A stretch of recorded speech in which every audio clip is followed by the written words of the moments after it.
Let's go. All righty. So another episode, another day, another world out there of mysteries of who is Jerry Jones. Is he taking the back seat to the Cadillac? Is he giving the keys over to Stephen Jones? Is that what's going on? I mean, it seems like it. I mean, you don't hear. It's just I'm almost lost at words because anytime there's something going on with Dallas Cowboys, Jerry Jones is the first one to speak about it in an interview. Microphones are in his face, and now anytime you hear anything, last week especially, Stephen Jones, Dez Bryant, Stephen Jones, Byron Jones, Stephen Jones, Orlando Scandrick, Stephen Jones. That's anything they heard out of the mouth is nothing but Steven come out. So I don't know if it's the eventual start, the changing of the guard, but it's very interesting to see what's going on with this Stephen Jones thing. It is, and when we look at this thing at a whole picture, every team have a philosophy, and every league have their own philosophy. We do know that the NBA have changed. Let me jump ship over here to the NBA. The NBA have changed from a sense whereas you look at these mega teams now, everybody joining the band to get together to get a chip, So there's a process within that, you cannot win in the National Basketball Association with draft picks. You will have to go out and get the veterans. And that's just how it is. Now I'm looking at the NFL aspect of it. It's almost similar. You got to have a veteran guy, at least somewhere, if you're sprinkling them out throughout your team. If we look back at the Denver Broncos, I hate to say this, if you look back at the New England Patriots, Cheaters, however you want to look at it. Even if you look at the Philadelphia Eagles, I can't say Philly, for some reason I keep coming out saying filthy. But if you look at filthy, how they was able to get everything together with the actual free agent acquisition. They made moves to counteract, because the name of the game is to win your division first, right? Mm-hmm. Get a bye in the playoff, and then also have everybody healthy. The NFL is a war of attrition. You got to have everybody healthy. You got to have everybody flying out to the ball. We understand that. But if you don't have your key philosophy down, if you don't have your pecking order all together, you would never win in the National Football League. If Stephen Jones don't open up his wallet, I guarantee you with every dollar that I have in my pocket, this team not going to go far. You got to have somebody who's experienced. You don't want to be out there in the NFC Championship game and people don't understand how to prepare and get ready and have their mindset together and be out there on the field and throwing up and stuff like that. You want to have a soldier, a dog that been out there. And guess what? Philadelphia Eagles, they had Chris Longs of the world who had a Super Bowl championship. They had the Blunt kid out there. They had guys, and trust me, I hate when I compare any team to Filthy. But it's just one of those things. And I'm not bashing the team. I'm just saying that in order to win, you got to take that risk. I mean, I totally agree with that. Look at the teams throughout, just like you said, Denver, Seattle, New England. I mean, even the Broncos back in the day. I mean, even when you saw the Atlanta Falcons get to the Super Bowl, they had Robinson that was a safety. Every team gets at least one or two players that can be the difference maker. Yes, you want to cherish your draft picks. Those are huge because you want to build your team through the draft. You want to keep on recycling young players. You want to keep that. But at the end of the day, you still got to have those strong veterans in your locker room, and you got to have a difference maker. And like we were talking about even last week, I don't want to beat the Earl Thomas thing. Everybody talks about it, but the reason why I really want that in my heart is because if you could have a guy who commands, Earl Thomas is respected throughout the whole league and what he brings to the table. When he comes into the locker room, if you sign a man like that, when he comes into the locker room, Xavier Woods, Jordan Lewis, Cheeto, all those, Anthony Brown, Byron Jones, Heath, they automatically will stand to attention and listen no matter what anybody says because he been to the Super Bowl. He got a Super Bowl ring. He's been to 2 Super Bowls, and he's been very productive in the league. So automatically, you're going to have that automatic respect for him, and you're going to listen. And when that man can come in and control your defensive secondary, it takes your defensive secondary from good. Oh yeah. Part of the thing as well with that regarding having the money to go get free agents is like we mentioned last week that the team always ends up restructuring deals. And the problem with that is to pay less upfront, you're basically kicking the guaranteed money to the back end of the deal. And so that's one thing where, even though Stephen Jones has had a different kind of philosophy and take on how to kind of steer this whole bus, it's still that one aspect that hasn't really changed too much. Dallas still continues to wheel and deal on that. And as a result, decisions they made 3 and 4 years ago are limiting their flexibility to go get big name free agents and all of that right now. So it's almost like, although they're taking a very conservative path towards building the teams, almost trying to go strictly through the draft and only signing the Nolan Carrolls of the world on, basically veteran minimum deals. It's one of those things where they're doing a good thing, but they're going about it in too extreme of a way where I think it limits the kind of team they can put out there. Regarding their free agency and everything, how many people in Cowboys Nation has been talking about all the different guys they'd like to see us go get? And in the end, the quote we get yesterday from Stephen Jones is basically, hey, our free agency is DeMarcus Lawrence, Zach Martin, Anthony Hitchens. Then, before you know it, we'll have to deal with Dak and Zeke in that regard as well. Their free agents, to them, like their own guys, are all they're going to focus on. That's their free agent shopping, because they like their guys and they're just not going to go spend big again on a big name free agent or a guy like Brandon Carr, who was kind of paid assuming he was going to be able to take that next step, and then obviously wasn't able to. Yes, indeed. I like the way you broke that down. But there's a thing when we talking about a purge, basically. Everybody remember the movie The Purge. Of course, they was purging because it was just influx of society. It was too many people, right? So if we look at this team, there's no way that you can purge and have a new rebirth of a team without cutting your guys. And we coddle our players. We fall in love with our players. And if we look at the model, and I'm telling you, everybody have an identity. The New England Patriots have an identity. The Pittsburgh Steelers have an identity.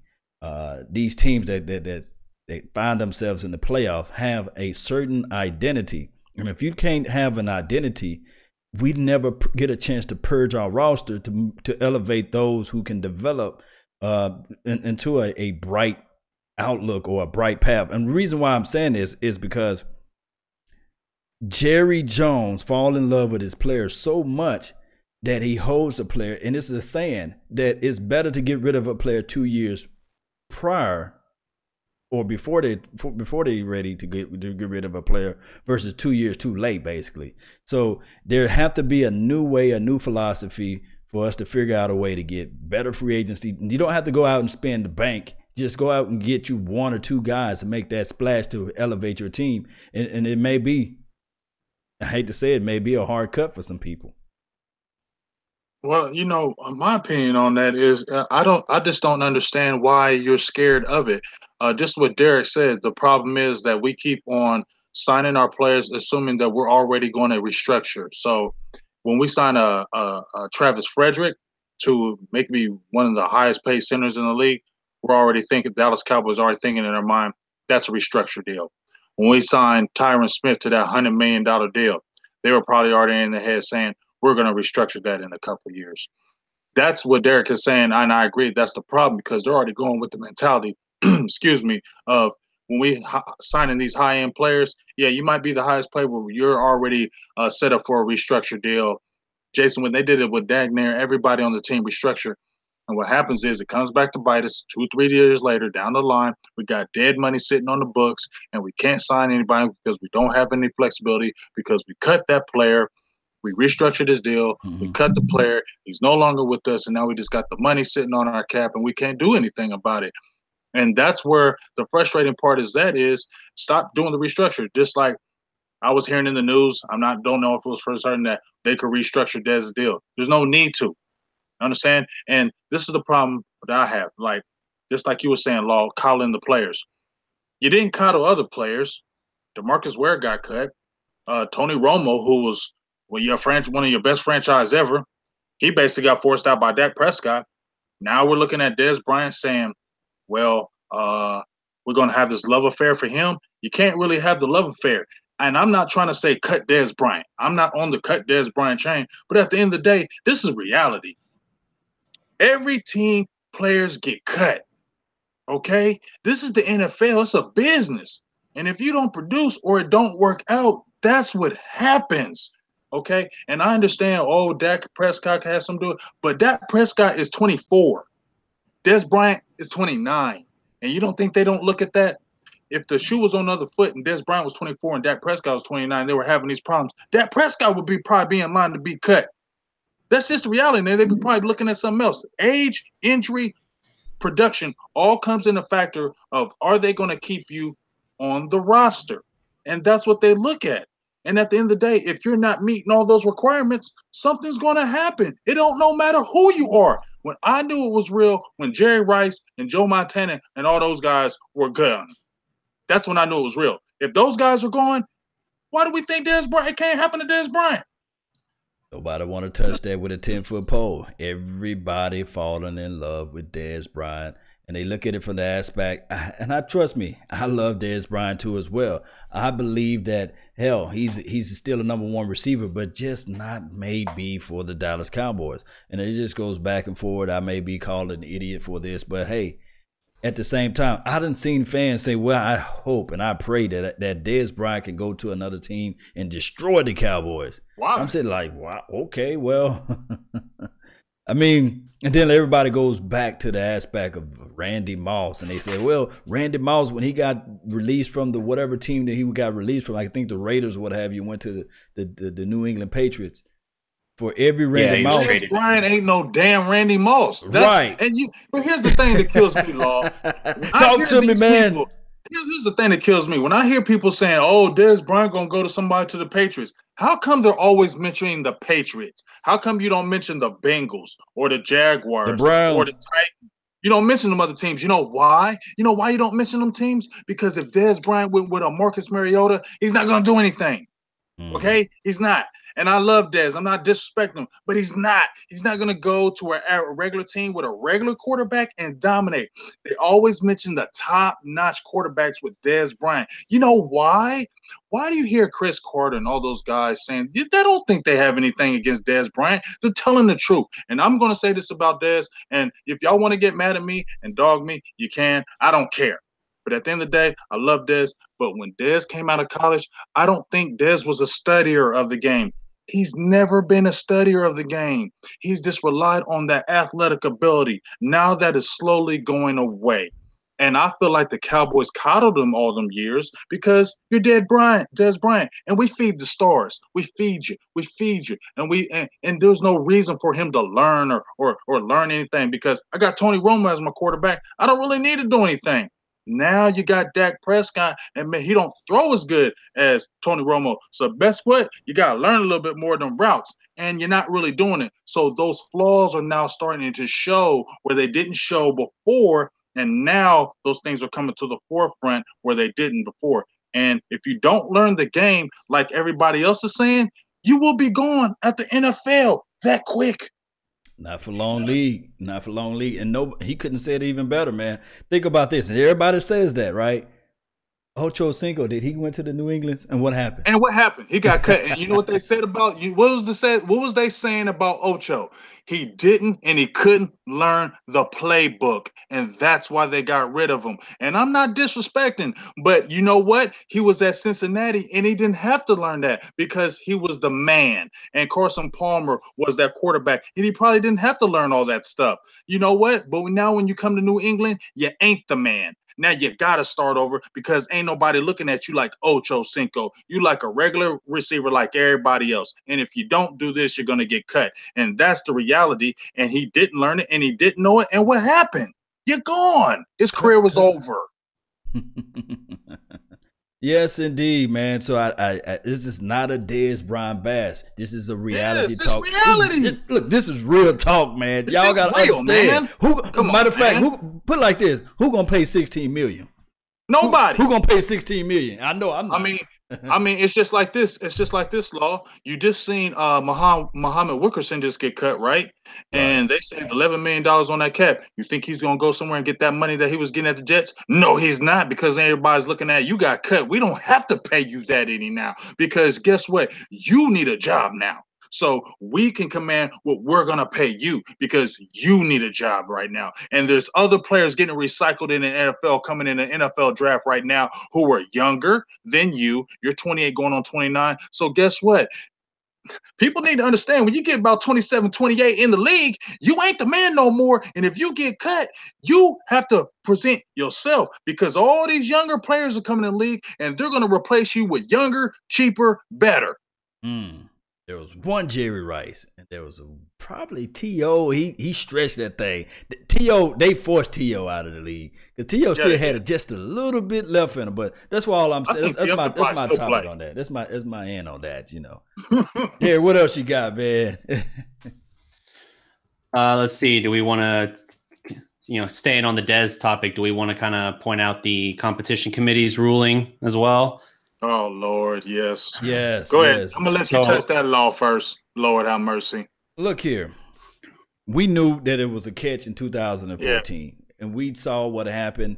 Was Cole Beasley wide open in the flats? Yes. I think Jason Witten, old reliable, was wide open too as well. Romo went for the juggler. Dez Bryant caught the ball.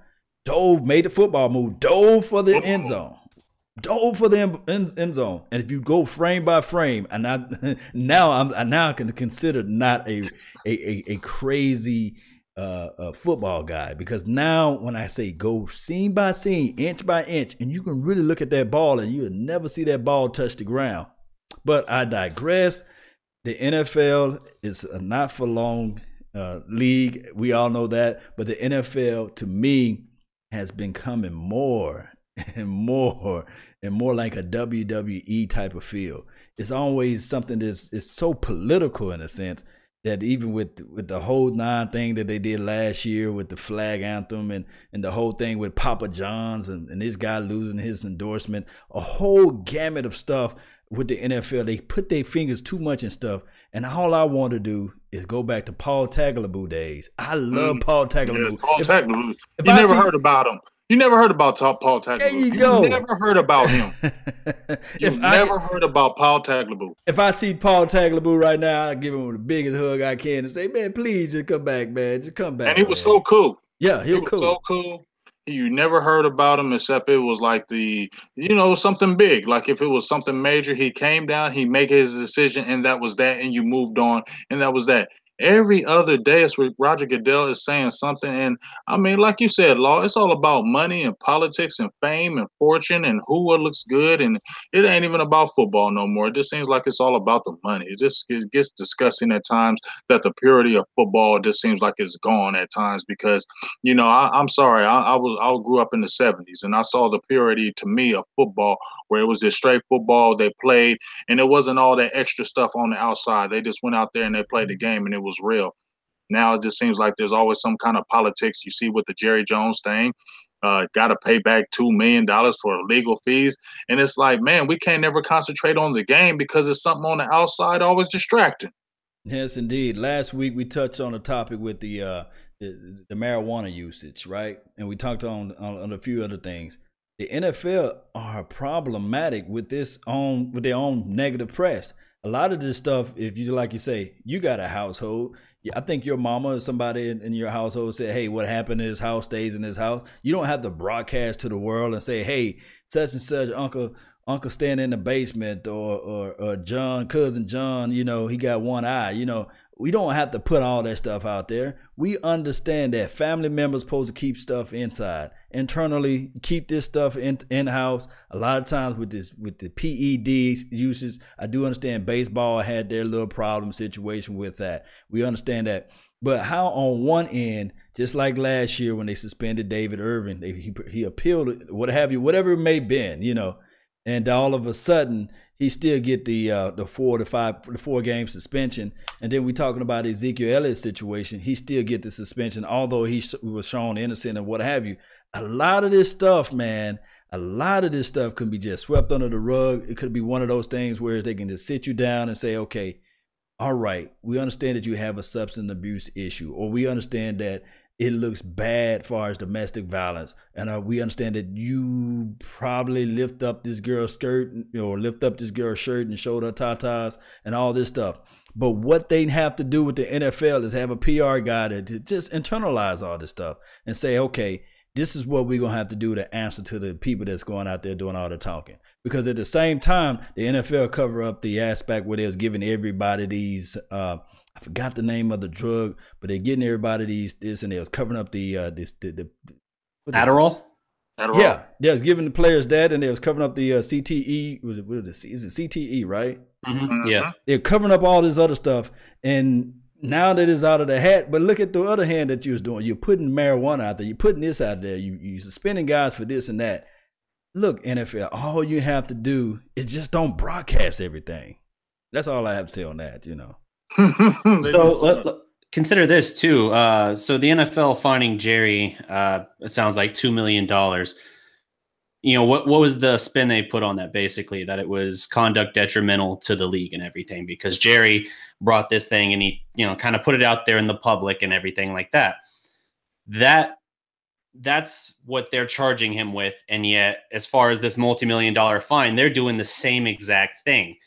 So it's like a weird hypocritical thing where it's like, hey, man, you brought this out into the public. Now excuse us while we bring this out into the public that we're going to fine you heavily and everything like that. Like, it's a weird cycle where I think obviously they have to know that, like, it can't just be right when they do it, but not when Jerry does it or something like that.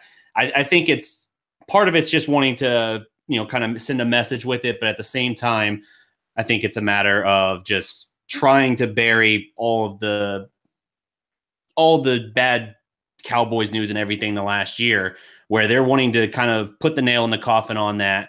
And man, who knows? I mean, what's to say that they aren't kind of suggesting too that, you know, Steven kind of step forward a little bit and Jerry kind of take a step back, go to the back seat, as you were mentioning. Mm-hmm. Yeah. I mean, that right there, what you just said, Derek, that's something to really think about. I never really saw that end. Like, maybe they might be pushing Jerry out and pushing Steven to the forefront, because I see a lot more talking. And, you know, when I posted the interview with Stephen Jones, he was about a 25-minute interview where he was basically talking about all those subjects. The first question James Slater asked him was, what's up? What's going on with the Jerry situation? I don't know. I can read body language and eyes and faces and all that stuff pretty good. And I know when they asked him that question, Stephen Jones instantly got red-faced, mad, and angry in his face and said, you know what? I ain't talking about that. You just go ahead and ask Jerry about that. So obviously it's something big and deep that's going on. But like you said, I have never seen Stephen Jones talk this much ever. That's just the biggest thing to me. Jerry Jones is always coming out. If anything, we're talking about any kind of players on the Dallas Cowboys, Jerry Jones has always got one thing or something to say about that player, and then Stephen Jones follows him with something behind that. Now you don't even see Jerry talking. Now all you're seeing is, if they ask anything about Cowboys, it's Stephen Jones talking about it. And that's something that's real curious that one of it's going to happen within the next year with the Dallas Cowboys with that ownership, because somebody said to me it was a misprint, but when they had that committee, the rules committee, it had it had all the people that were on the committee, and it said owner of the Dallas Cowboys. It said Stephen Jones. Somebody hit me up and said that was a misprint. I didn't say nothing about it because I got it off the official site. Yeah. Hey, it could be one of those things, man. But you know, who knows? What are your thoughts on Stephen Jones running his mouth about Orlando Scandrick and stuff like that? James? I mean, I guess right now I'm kind of in the, I don't know how to take Stephen. Part of me likes the hard line approach. Okay, I like how you're coming hard with the players. Like, okay, this is what we're trying to do, and this is what we're trying to do. I get that and understand that. But then you come back and you don't do nothing with free agency. It's kind of like, I like how you're doing it, but come on, man. You've been around football long enough to daggone well know you need some free agents, and you can't just live off your players in the draft. You need to sprinkle some real, not Benson Mayoas, okay, not Alfred Morris's, okay, not Nolan Carroll's, you know what I'm saying, Cedric Thornton's. not those guys, okay? And you know damn well, because you've been around football long enough, Stephen Jones, to know that you got to get one of those critical players. Now, if Marcus Peters, and I know he had problems, okay, we get that, but if Marcus Peters can go for a fourth and a second, and he's all world, I don't care he got an attitude, but the boy is all world as far as what he's brought to the table. You can't tell me Dallas Cowboys going to fall off because we gave up a second-round pick next year. You can do that, Steven. You can manipulate those draft picks and get somebody up in there because those other teams do value draft picks too. You know what I'm saying? You saw the Giants were talking about they may give up. They're willing to listen to trade up that second pick. Those things can happen. Don't get scared with the wheeling and dealing because you can make a deal that can change the whole prospect of your team. It did it with Haley. So you can get one player and it can change the whole aspect of your team. We know that. Everybody have reasons, right? Everybody have results too as well. And if your reasoning doesn't equate to a profitable result, then you're going to have the same mundane thing over and over and over again. I'm looking at the chat box. I thank everybody for tuning in too as well that's in the chat box. Shout out to Jay Deuce and Cowboys X Factor. Thank you guys for tuning in.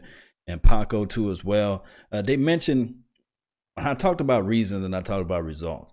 What are the results of Tyrone Crawford? If you get ready to cut him or if you move around with that type of pick, would that be better for the team? Big Game or Darreck, let me know. Go ahead, Darreck. Hold on. I was just fixing a setting on something. Repeat that question. Sorry about that. No, I was just talking about the Tyrone Crawford. We had a reason of going out and getting this guy an extension a while back, and we said we thought that he was going to be a profitable or formidable player for us on the line, and it just been okay. We go 3-1. We can everywhere. So, what are your thoughts on that? I just think that they've kind of tampered with him a little too much as far as changing his position and all of that, moving him around too much. I think you kind of found glimpses of I don't think, first of all, that he was necessarily ever had the ceiling that they thought he had. And then I think that they kept trying to move him around to find ways in which he could be more effective, or our defense had, a glaring weakness somewhere else. So even though it wasn't his strength, they tried plugging him there to try and, improve things. I just think that it's moved him around so much. It's kind of stunted his development where he's kind of just okay in any scenario you put him in, as opposed to being, the impactful guy that his money would suggest, or his salary should suggest that he is. So that's kind of my take on it. James, what do you think?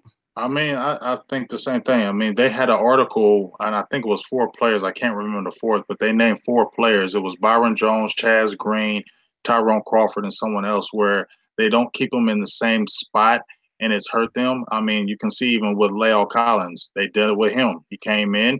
He was a tackle guard, but more tackle at LSU. They moved him to guard because they were trying to put that spot because they knew Ron Leary was possibly going to end up free agency. They still, had a concern with that knee because the reason why he was not drafted because he had that medical flag of the degenerate knee. So you drafted Collins and then you slide him in at the guard position. Well, guess what? And this is my personal opinion about that. Collins was good, but Ron Leary was better. But they kept Collins there because guess what? You spent all that money on him as an undrafted player, and you're trying to push him to the next level. So Ron Leary got pushed out. And so then you see, now Ron Leary's gone. Doug Free's gone. Now let's move him to tackle. Now it's like, is he a guard? Is he a tackle? Now you got to keep him at one spot, and it's going to stunt his growth. And they've done the same thing with Byron Jones, Tyrone Crawford. I remember when they were talking about Tyrone Crawford, I remember reading about him on NFL.com. He was one of the up and ups. He was on the all under 22 top players on the up and up because of what he did at that 3 technique. But they fooled with him. They gave him that contract. And even though he didn't have great numbers, they gave him that contract on potential. So if you gave him that contract on potential as a 3 tech, why would you move him outside, back out to the defensive end where daggone well that's not what he was good at? Good talk on that, James. Let me tell you something, and I got my theory on this altogether. Coddling, right? We talked about that earlier. When I'm talking about this coddling, they coddled the hell out of Doug Free. They wanted Doug Free on that right tackle side. Now, anybody with their right collective mind, I wouldn't even try to put La'el Collins versus Ron Leary. I would try to figure out a way to keep Ron Leary. I think that they should have tendered Ron Leary. I think that they should have kicked La'el Collins out there with Doug Free and have him to challenge Doug Free. But since this team loved their players so much, Doug Free could have been still on his team last year. Remember, he walked away from the game. But a lot of people not talking about that. A lot of people not talking about that. Doug Free was such enamored by this organization that they countered him and they never challenged his position, and that's why they flexed him out. That's why they never flexed La'el Collins out there to right tackle. That's just my crazy theory of this all. It's not no crazy theory, Law. You think that's factual, right? Yeah. It is very factual. I think that's the problem with Dallas. I mentioned on the Silver and Blue Nation show, if you want to check that out, folks, if you'd ever listen, I said that that was the biggest thing that's been Dallas's problem is that we do coddle our players. We get star players. We don't bring competition behind them. I said, if you look at the top programs, Ohio State University, Alabama, every single year, they may have one of the most dominant running backs, receivers out. Guess what? The next year, you got the best one coming right behind them. And if you don't handle your business, you're going to get your spot took because it's all about competition and the best players play. But see, Dallas, we get a top player, and then we don't want nobody to mess with his position. And so we just get an average player behind him so he don't challenge him. And then what happens? Top player gets hurt. A very average player comes in. We fall the hell off because we don't want to get a player that's going to – I mean, look at what we have with Romo. Look at what Dez. We don't – look how long – we could have drafted another top receiver with Dez Bryant plenty of times, but we didn't want nobody to challenge Dez because he was the alpha. So we didn't want nobody to challenge him. So there was times we could have got receivers that could have been, dominant 1-2 punch. But no, let's just get a Terrence Williams, somebody who we know is a number 2, who ain't going to challenge Dez. And it hurts us because what happens when Dez Bryant get hurt? And Dez Bryant does get hurt. What happened when Dez Bryant went out and Terrence Williams had to step up and be the number 1 role? What happened? We fell off. It was 2015. When Dez Bryant got hurt, Terrence Williams had to take the lead role. And what happened? We tried it for Bryce Butler because we had no receivers. Is that not correct? And you're speaking right on the money, too, as well with that. And we get that so many oftentimes where the coaching staff saying, well, we're going to feature T. Will as the number 1 receiver this week. And we sitting there like, as fans, we even without the access of seeing practice, we saying like, wait a minute now, hold on, say again. Up, you can chalk that down as a L. You know what I mean? Because you knew we weren't winning when Dez goes down, and we didn't have anybody as an adequate backup. Come on, all Cowboys fans, we knew, man, who we gonna throw the ball to? Let's be honest. Like we can all say the horky dorky when we're behind. Let's be honest. When Dez Bryant went down, we were all like, well, there goes the passing game. Because who? You really believe in Terrence Williams going to get 8-9 catches in the game and is going to make a difference? Really? You don't believe that? And we never played Bryce Butler enough to really believe that. And as much as we love Jason Witten, he's not a scary threat. No teams are scared of Jason Witten. I'm sorry. We can all love Jason Witten. He's a Hall of Famer, whatever. No teams are scared of him. No teams game plan for Jason Witten no more. That's just the facts, okay? And that's just reality. If we don't get the type of players that can make those differences, teams ain't scared of us. And not to speak around in circles. Come on. I know the people that's going to go back and review this, and they're going to say, well, we won against Chicago. We won against the 49ers when Dez was out. Well, when Dez was in the Chicago game. But you know what I mean? We won against Green Bay, 49ers. I think we won against Cincinnati when Dez was out. And they put up some nice, good numbers, but you fail to realize, people that put up these stats, you had Zeke the Freak out there. And that changed a whole lot of complexion of the game. So with that being said, I still want a wide receiver explosive guy. Maybe we can find in the 3rd round. Maybe we can find someone in the 4th round because this wide receiving draft is loaded. But if you can't find them in those type of rounds, there are known commodities, and the known commodity will be, guess what? The free agency. And if Stephen Jones don't understand, that's how you can just have to sprinkle the little pieces on the game to elevate this roster, then we're forever going to be in the same 9-7, 8-8 field.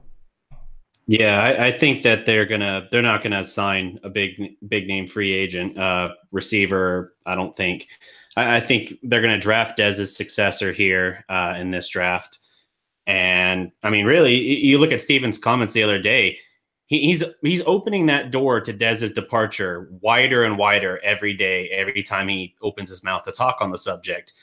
He in that same 25-minute interview at the Combine, he compared Dez's eventual departure to the departures of Michael Irvin, Emmitt Smith, and Troy Aikman.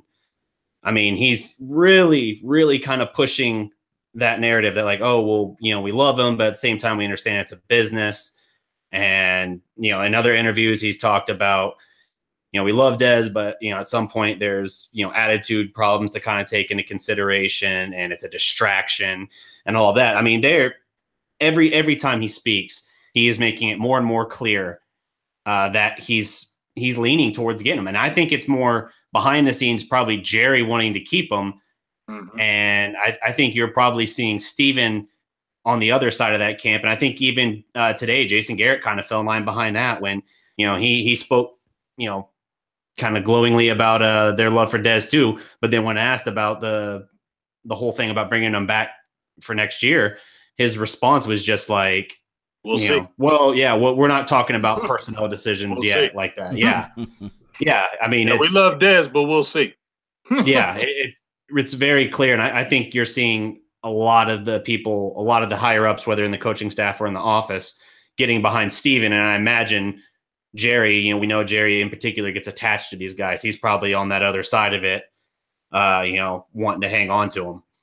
Yes. T.O. was another Stephen Jones decision, by the way. Stephen Jones. So that was T.O. Decision there. And I think that with that being said, a lot of people fail to realize when they cut T.O., who was the guy that they went and got? They went and got Dez. Is that correct? Yes, they did. Right after that.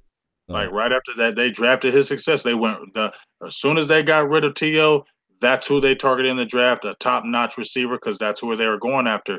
So I don't know if that happens. My thing is just like if you feel like you're going to get rid of Dez, make sure you have a successor. But at the end of the day, just like you mentioned, Law, I seen those games in 2016 when Dez was hurt. We did not fall off. Our offense did not fall off. Actually, our offense was really good. And I'm not disrespecting Dez, but our offense was productive without him.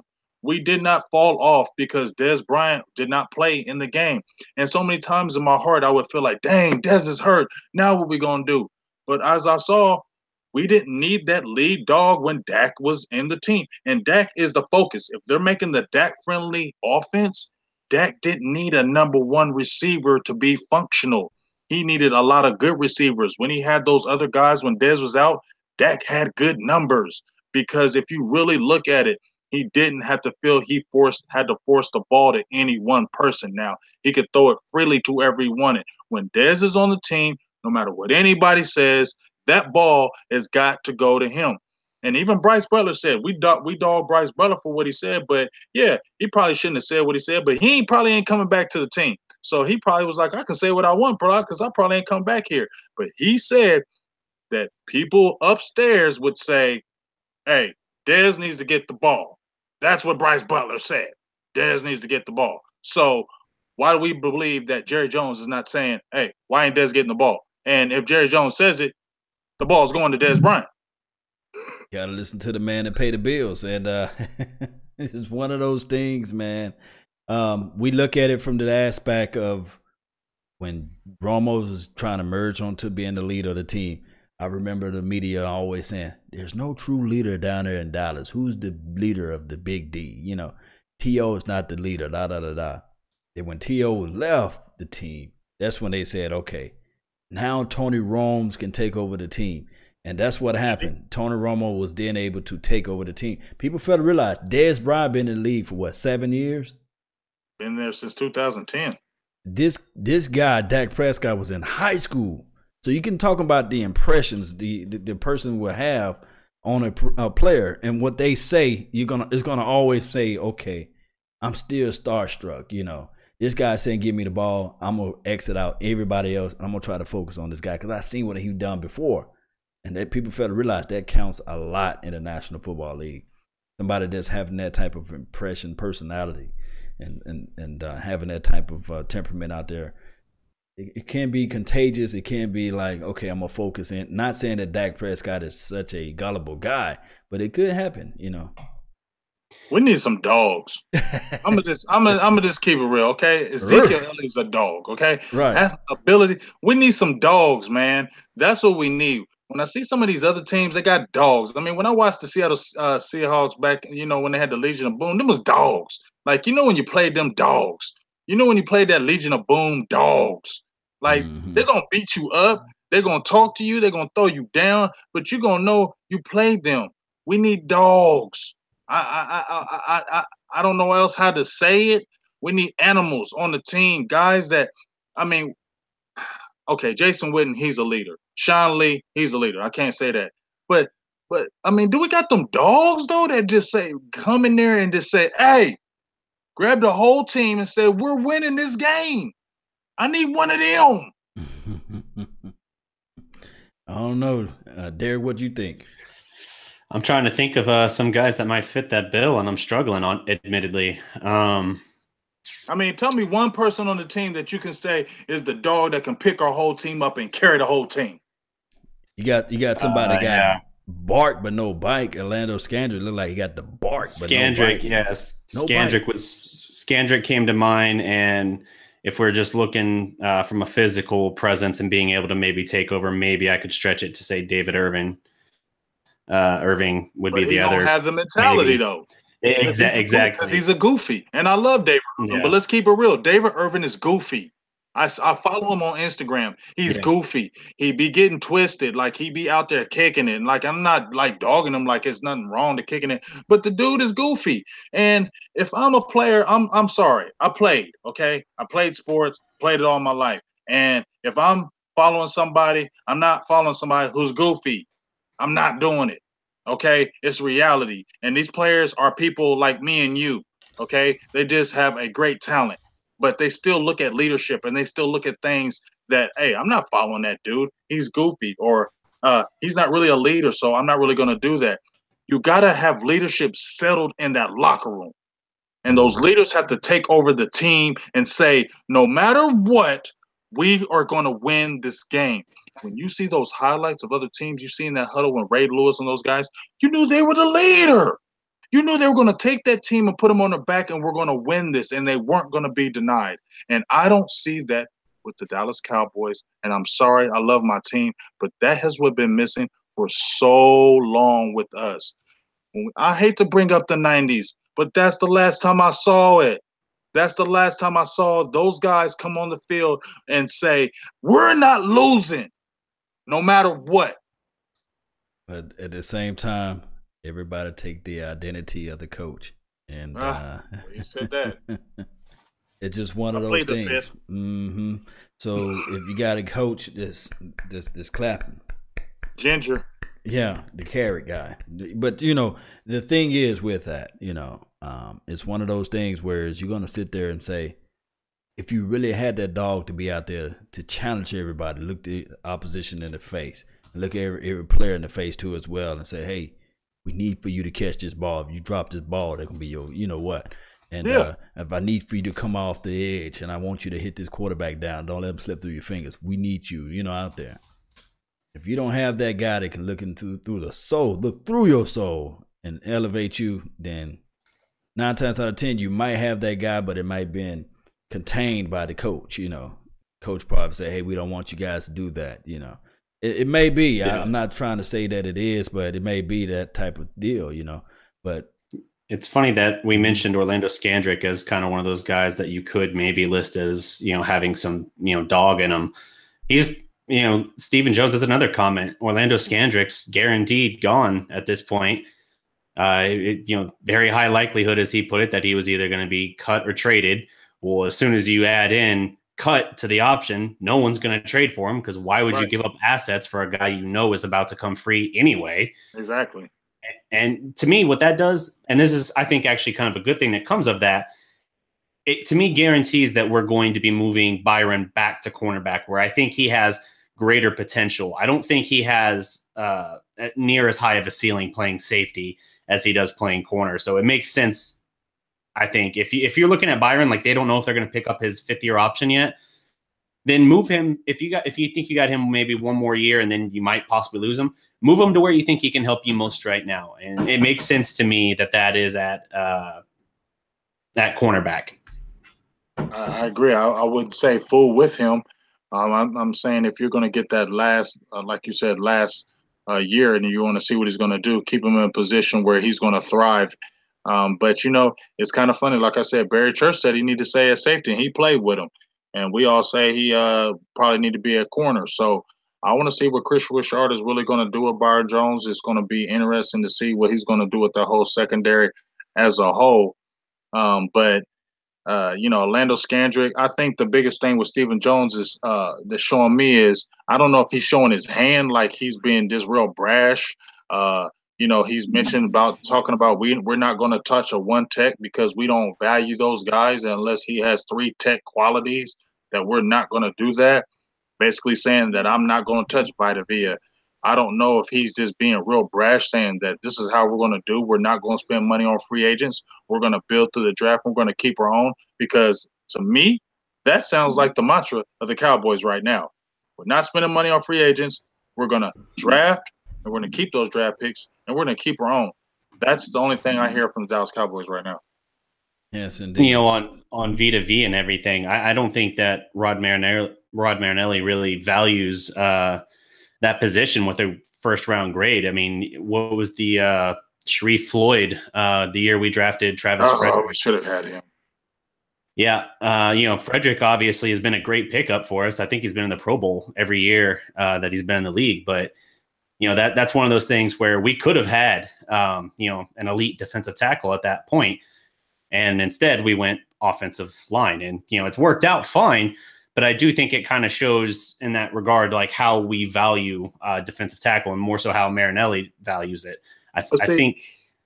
Oh, go ahead. I just see my problem with that with Marinelli is that he was talking about contemplating retirement. You're talking about he may only be there one more year. So if you're talking about the Marinelli way, he may be only there 1 year. So you're going to get rid of maybe not getting one of an all-world player because you're worried about Marinelli keeping the one. He don't value this player. Well, he may be gone, and maybe you have Richard that may move into that position that he may value at.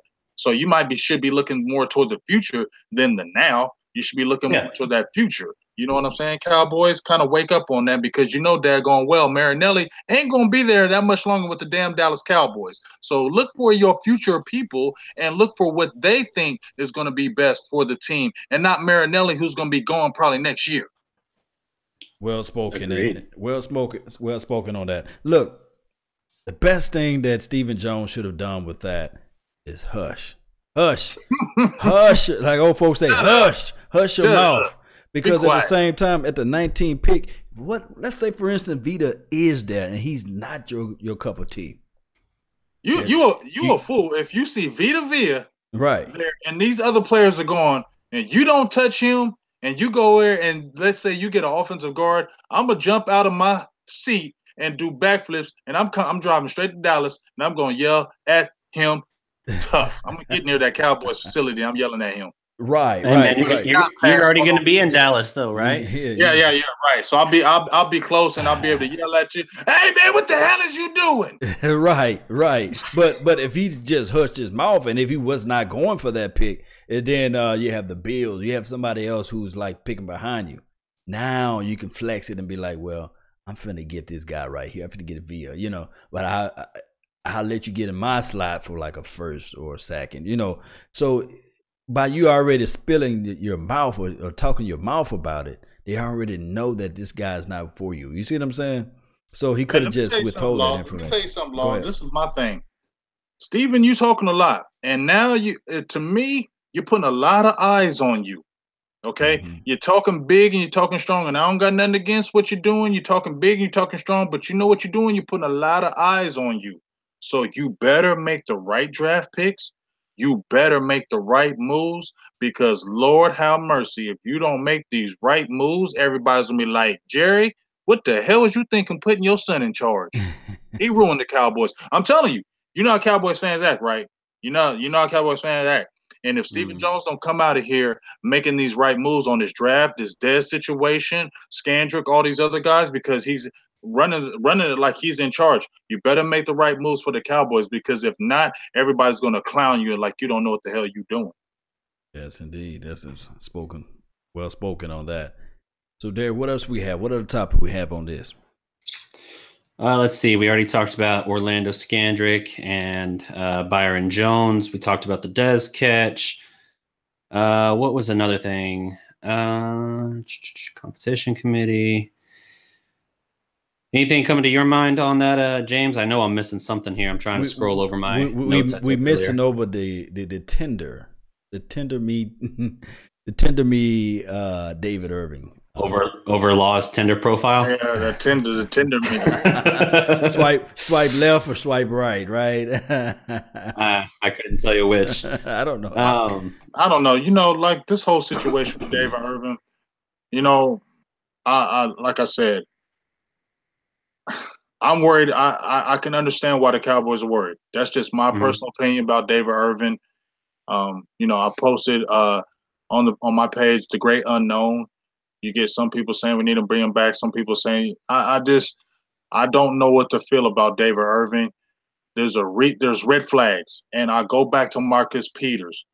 When Marcus Peters was coming out of the draft from the University of Washington, he was an all-world talent, but he had flags. He had a lot of flags in college. He fell in the draft a little bit, but he still, you know, got to be a good pick. And guess what? Those flags and those tendencies that they were looking at college are coming out now. Irvin had flags in college, okay? That's why he didn't get drafted. We got him for dirt cheap, nothing from Kansas City. Did you see that talent? And they let him go for nothing, okay? Those are things to look at. Now, he's with Dallas, and guess what? Those same things that may have creeped before are creeping with us. I'm not saying he's not all world, but you have to look at traits and tendencies. And if you're going to give money to a player, if those traits have been going on since college, man, probably going to keep going on. That's all I'm saying. Spoken well right there. So I guess from your analogy is that as soon as David get a little pocket change, I'm worried about that. I'm worried about if he get that money, is the desire really there? He gonna turn up. I mean, Law. Come on, I'm just be honest. I coached youth football for 15 years, 8th grade freshmen. I've seen a lot of time. I got kids playing college ball right now, and one thing I did see, I seen kids that were really, really good, and they didn't like the sport, but they were just so good. They played it anyway. And it was easy in games when they didn't really care about it for them to quit. Now, I'm not saying Irvin does that, but I've seen it. And not everybody who's on that football field loves football, i.e. Rolando McClain. He was just so good, he played the sport. That don't mean you love it. And that's why you see certain players getting in trouble all the time, because maybe they really don't love the sport, but this is my payday, so I'm going to keep playing it. Deep. Darreck, what you got? Something else that crossed my mind. This was a few days earlier, and it wasn't as headline worthy as the Stephen Jones comments. But you know, everyone freaked out when we let all the cornerbacks go last offseason when we didn't bring back Carr or Claiborne, Wilcox, or any of them.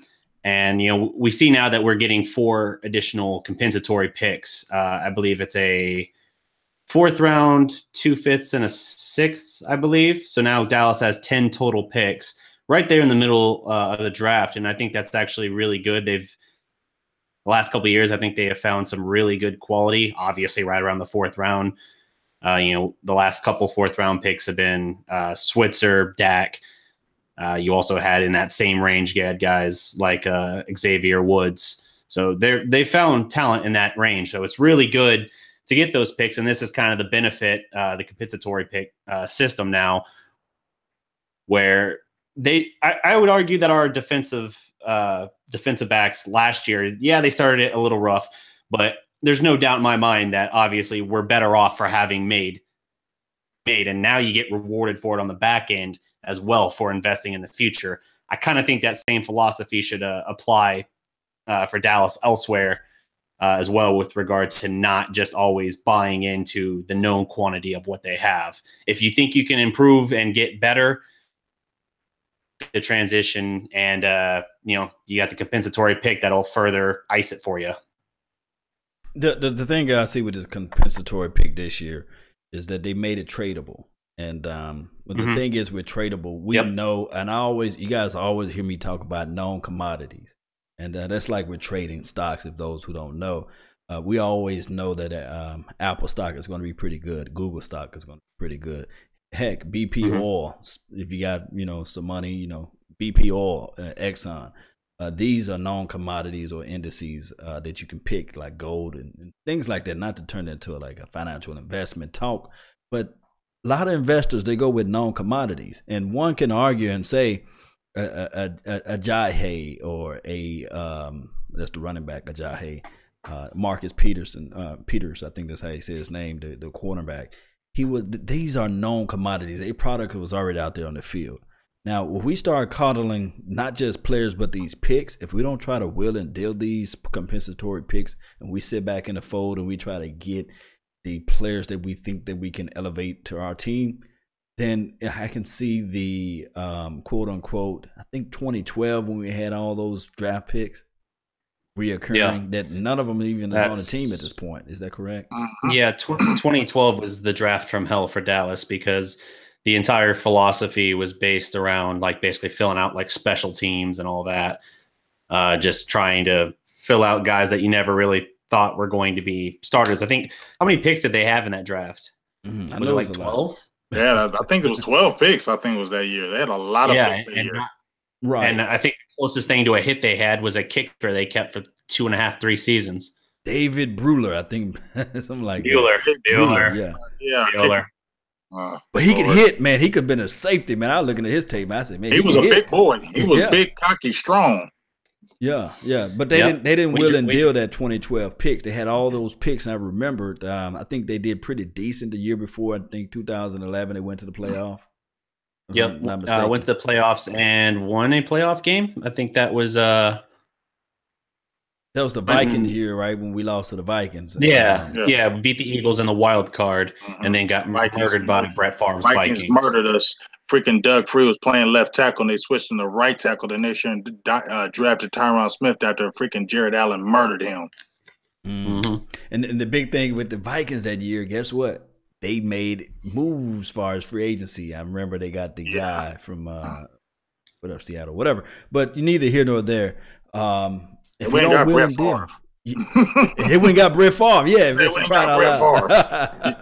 Yeah, for the Jets. You probably talk him out of retirement if you really tried. They knew, because you know what they said? They said, man, we got a team right now that can win a Super Bowl. We need just maybe that one piece that can get us over the hump. And what happened? Well, Brett Favre did the dumb decision through a impulse interception, because like he always does, because he's the career leader in the NFL history for doing that goofy stuff.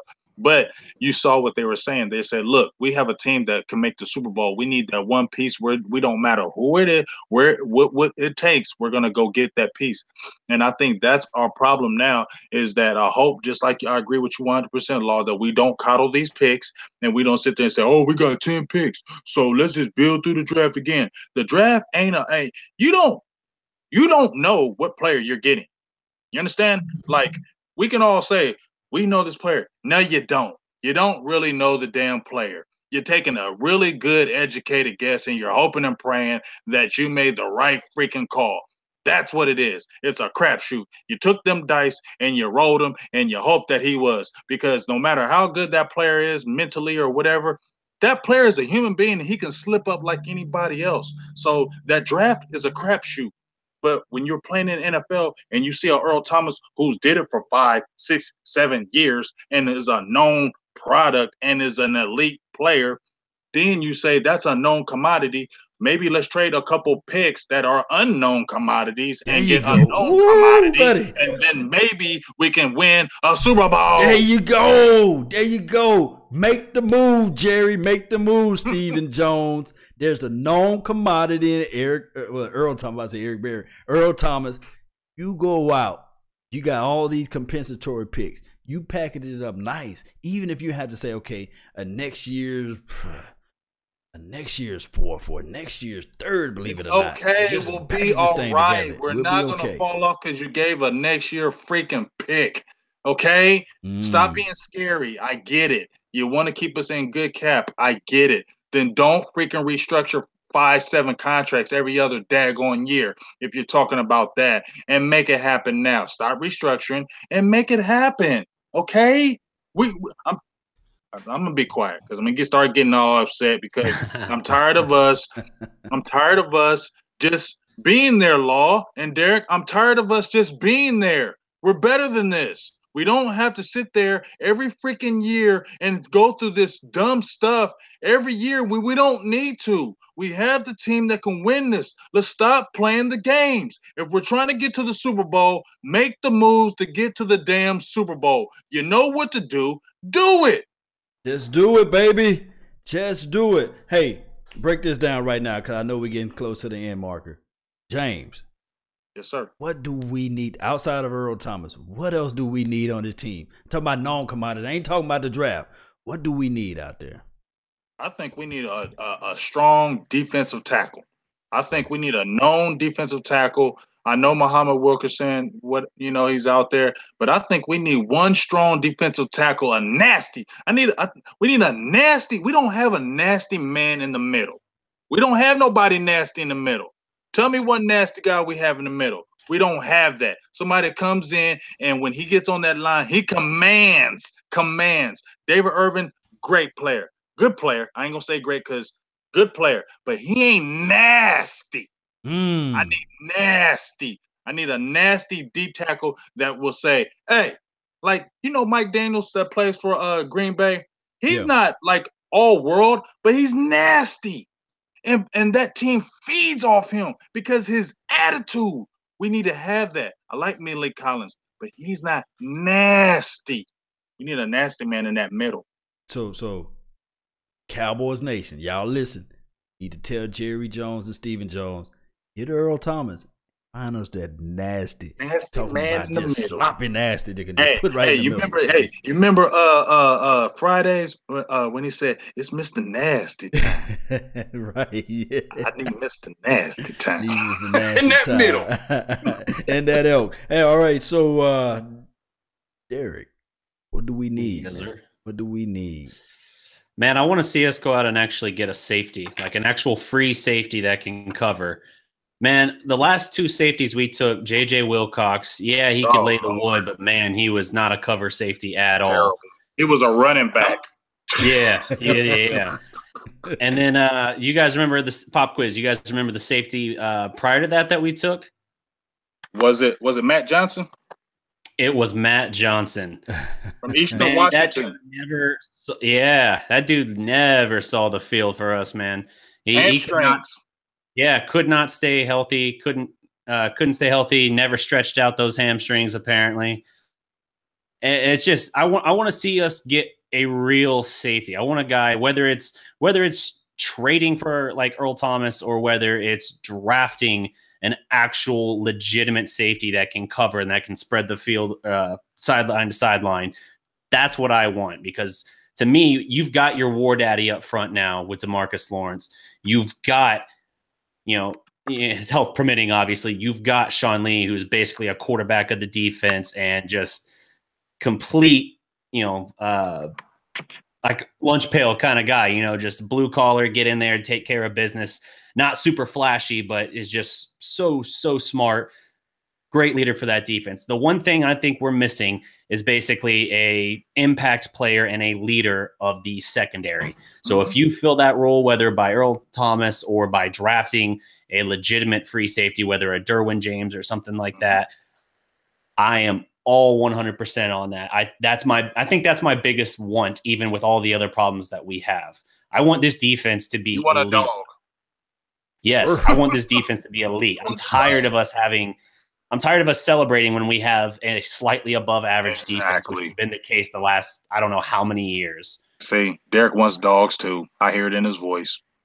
We need it. We need to get these dogs out here, man. It's going We to need happen. these dogs, man. We need dogs. I mean, I hear it in Darreck's voice. I hear it in your voice, Law. Honestly, I hear it in Cowboys Nation's voice. Man, whether we say it or not, we want dogs, man. We need dogs. When we had them 90s teams, them teams was dogs. That's what we made us stick our chest out when we went to work or when we walked around people. We knew, shut up, them Cowboys. We smacking you. Oh, what? You playing us next week? Oh, we beating you by 30. You feel me? We had that mentality. We knew we were going to beat you and beat you bad. Now we're praying that we can beat you because we know that's going to be a nail biter. I'm biting all my nails off because it's going to go all the way down to the fourth quarter. Something's going to happen, and I have to pray that we're going to win the game. That's what I feel like every Cowboys game. I'm sorry. Yes, indeed, man. It will happen. So with that being said, guys, that's been our time.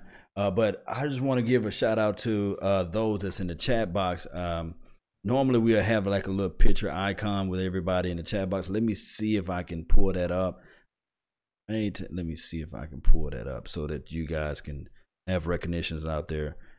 We got Cowboys Nation 777, Daniel Meza.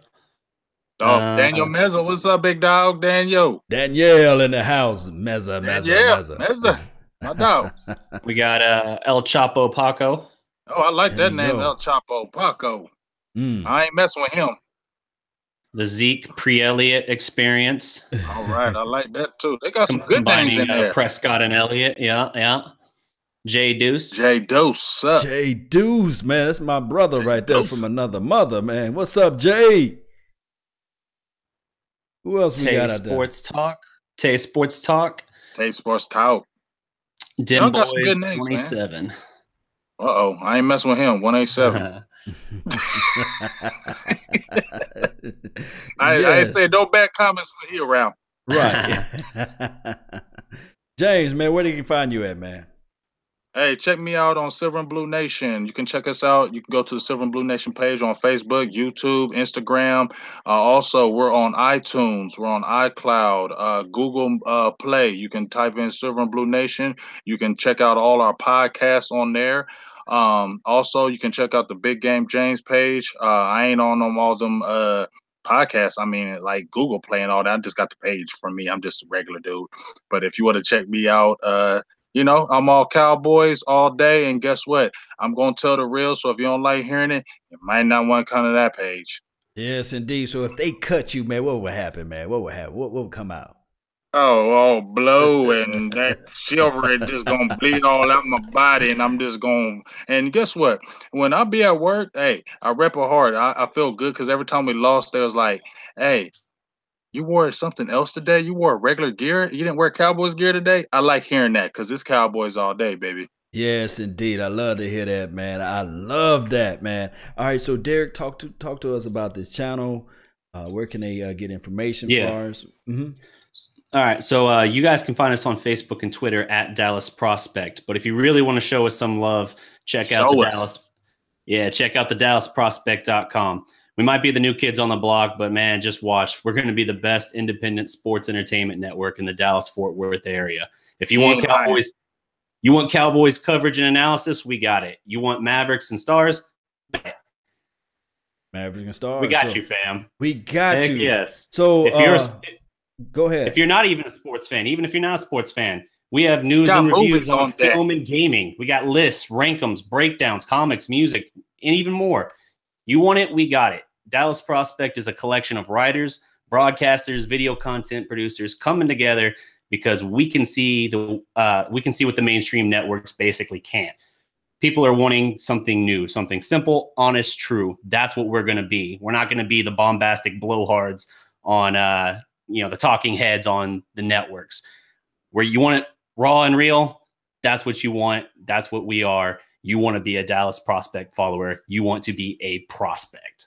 Prospect, indeed. He said that like put that so eloquently. He got me, made me want to run through the building. And speaking of that, I always like to give out recognition. I always like to give out awards and people who go out there and make things happen. There's three type of people out there: a person to go out there and watch things happen, a person to go out there and make things happen, and a person to just say, hey man, what just happened? We had somebody to go out there and make something happen. Talk to me about this Patel guy. Yes, Darreck. Yeah, so we recently added on a new member to the team, Hirsch Patel. He was actually just one of the guys active in our chat box and everything last week. I know he's been active on your videos for a little while now, Law. Just a guy who's a knowledgeable Cowboy fan, even follows some NBA, some Thunder and all of that. And just a guy looking to kind of join in on the network. He's everything. So, I looked over some of his pieces. He submitted a video breakdown he did and a written piece. We liked it. We brought him on. His work's on the website now on Dallas Prospect. I think he's got 2 articles up now. Second one's hard in the paint. Yep. Yeah. Oh man.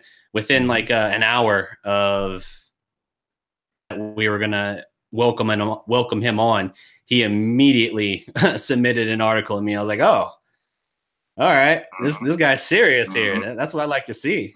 Yes, indeed. So that's what I'm talking about, guys.